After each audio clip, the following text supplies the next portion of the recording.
Hey Happy Champers, Marnie from Bubble and Flute here, doing my last Facebook Live for 2017. I hope you've all had a fantastic year. I know I have, and I can't believe that 2018 is just around the corner. It's roaring down on us now. It's going to be here next week, in fact. So what I'm actually going to talk about today, considering 2018 is just around the corner, is I'm going to talk about what my champagne predictions are for 2018. So first of all, what I think the first trend that I think we're going to see is that we're finally going to start expanding our champagne horizons. So here in Australia, we are actually the 7th largest consumers of champagne globally, and we are the 5th largest when we look at population. But our tastes in champagne are really, really vanilla. Now, I've talked about this before.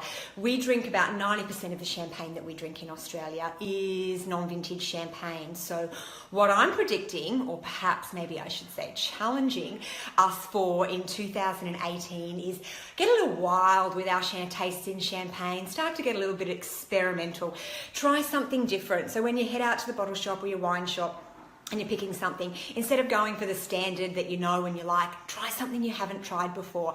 If you don't know what you're looking for, check out on the blog. I've got heaps of information about the different styles of champagne, or just ask in the wine shop. But try some vintage, try a rosé, try a blanc de blanc, try a blanc de noir, high dosage, low dosage. Just try something and get experimental. So speaking of experimental, my second champagne prediction for 2018 is that I think it's high time here in Australia that we got a little crafty. And by crafty, I mean, we've all heard of craft beer. Now, there is no such thing as craft champagne, but kind of the champagne equivalent of craft beer is what we call a grower champagne. So traditionally in champagne, growers grow the grapes that they then sold to the champagne houses to produce the champagne. In recent times, there's been a little bit of a shift in that, and the growers have been going, I've got all these awesome grapes, I can make this champagne myself. And they have been. And they've been producing some really different, really amazing, really exciting champagnes. Grower champagnes have probably been blowing up overseas for a few years. There's certainly nothing new, but I've really noticed in the last 6 months, probably they're starting to creep into Australia a little bit more, with a little bit more prominence, and we're starting to see them more and more on lists in bars and restaurants. So that's my second prediction, that we're going to see more and more of the grower champagnes. I've just written a blog post on grower champagnes, which I'm going to be sharing out soon. So check that out on the blog and get more information on that. So, and speaking of bars and restaurants and expanding our horizons, my third prediction for champagne for 2018 is actually not a prediction for champagne at all, but it's kind of in the same genre. So what I'm predicting is that we is going to see more sparkling wine in general. So Prosecco, which is an Italian sparkling wine, has had a huge renaissance over the last couple of years, and it's been selling and selling and growing and growing.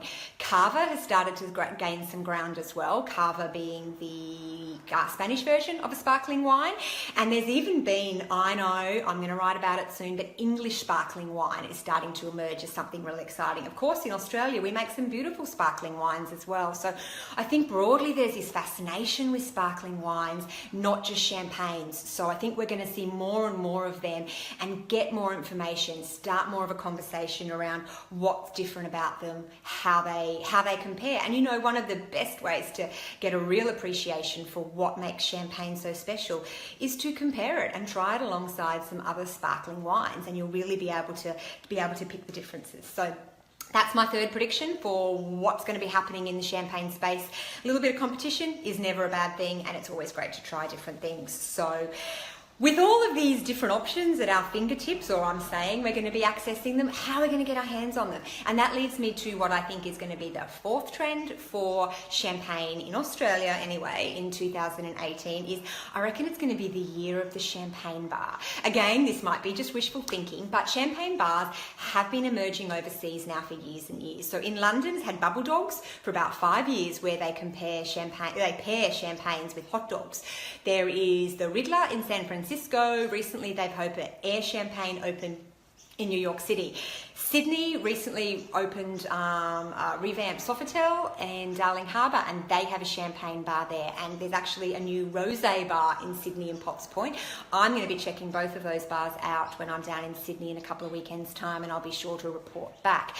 But even more exciting is that I have it on very good authority in my own hometown of Brisbane, Queensland, Australia.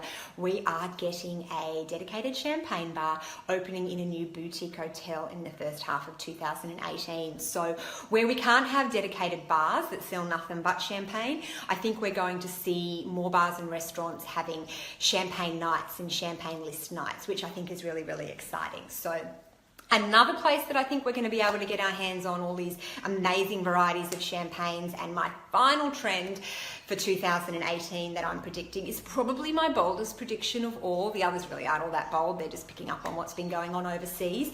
But this one I'm thinking could be really, really exciting because of all this movement and excitement around champagne and sparkling wines and craft grower champagnes and all this explosion of different styles of champagne. I'm predicting we're going to see some of the really big retailers who have the really big, exciting buying power getting on this bandwagon. So whether it be that they're going to launch new brands, or they're going to launch sub-brands, or they're going to have sub-specialty sections, but I think we're going to probably see over the next year, maybe it'll take a couple of years, but I think those big retailers are really going to wake up to what's happening.